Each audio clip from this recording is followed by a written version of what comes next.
What's happening with the trade deal in Congress? Former North Country Congressman Bill Owens joins us. Welcome. Thank you, Tom. Glad to be here. You've spent 5 years in Congress, but you worked for many decades as a consultant on cross-border trade. Here in the States, it's now in the hands of the House Democrats. The president is pushing to get this deal ratified this summer within the next several weeks. What do you think the chances are of that happening? I think that they're probably in a position where they're still 40 to 80 votes short. Mr. Trudeau is traveling to D.C. this week. He's going to meet with what he perceives to be the decision makers, Mr. McConnell, Mr. Trump, and Speaker Pelosi. My view is that the only one who is worth talking to at this juncture is Speaker Pelosi. I think the Republicans have enough votes in the Senate to pass it. Clearly, the president is interested in doing that, at least as of today. And Speaker Pelosi holds the cards because she controls whether it ever gets to the floor or not. And so if I were someone making a pitch, my focus would be there. Democrats still have a number of issues they want to see resolved, and I don't think that's happening. Do they have legitimate concerns about the deal? I think that they do. However, I think that ultimately this comes down to a political test. Speaker Pelosi has to weigh whether or not the coalition she brought in 18 of many moderate Democrats who are from swing districts need to have this vote in order to preserve their seats, or whether or not she wants to give a victory to Mr. Trump just before an election year. So she's got some very difficult decisions to make, and I'm not quite sure where that's falling out. But with the Republicans and Mr. Trump really not responding, at least from what I can tell, on the issues that Democrats are concerned about, plus the fact that you have the International Trade Commission saying essentially not much economic change as a result of the USMCA versus Nafta.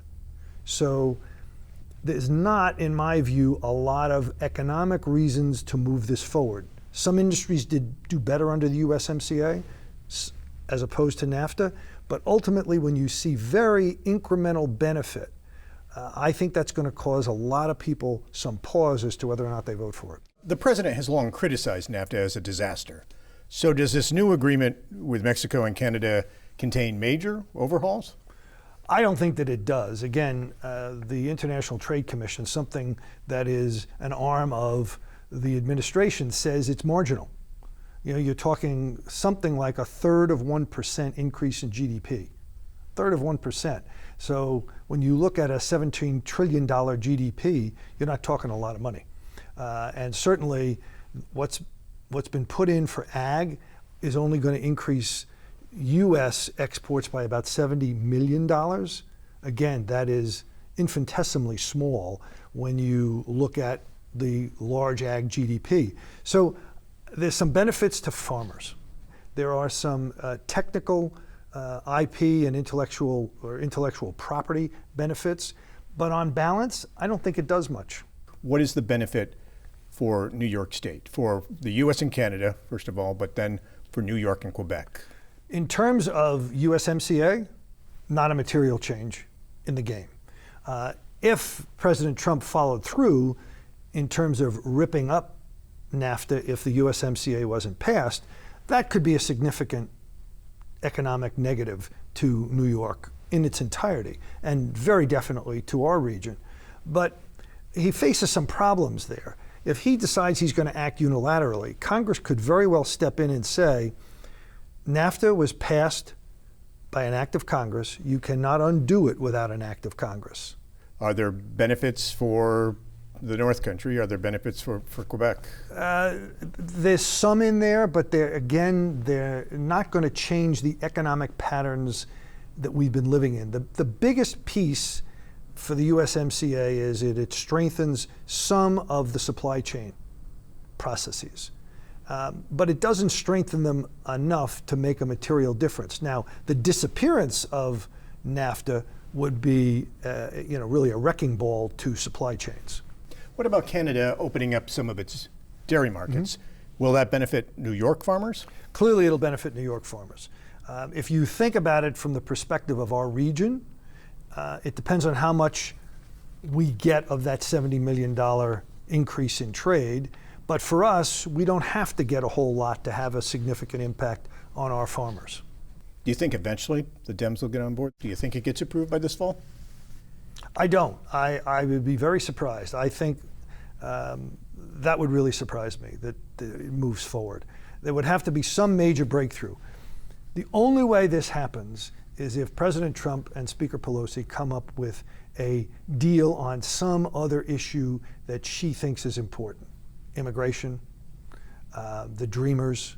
Those are the kinds of things that I think she would make a deal on in order to get the votes or to get the president's support versus supporting USMCA. And I haven't seen any of that being reported.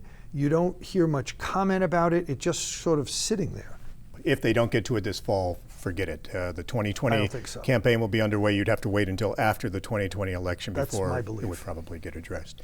Speaking of 2020, things getting in full swing now. The Democrats will have their first round of debates coming up next week. 23 Democrats are running. 23 too many? I think it's funny, actually, because there are a lot of people in the mix in both parties who have no chance. They can't raise money. They can't get a profile. It's just an absurd process to go through. This is the first debate to be held, the first round of debates. Is this where they get to introduce themselves to the voters, and then quickly will the field start to narrow, do you think? Or will this be a case where you're going to have these candidates heading right through the entire year as we head for the primaries and caucuses at the beginning of next year? So I think that this will go on at least into the fall, but I don't think the number will shrink below 15 or so until we get into the primaries and people start to lose badly. But up till that point, there's sort of no downside to staying in. I mean, what's your risk here? You'll need money. Right, but most of them can do enough in the way of fundraising to stay in the game. They may not be making an impression, but they're staying in the game. Any of them separating themselves from the rest of the field already? So it seems to me that Joe Biden certainly has. I think Elizabeth Warren has.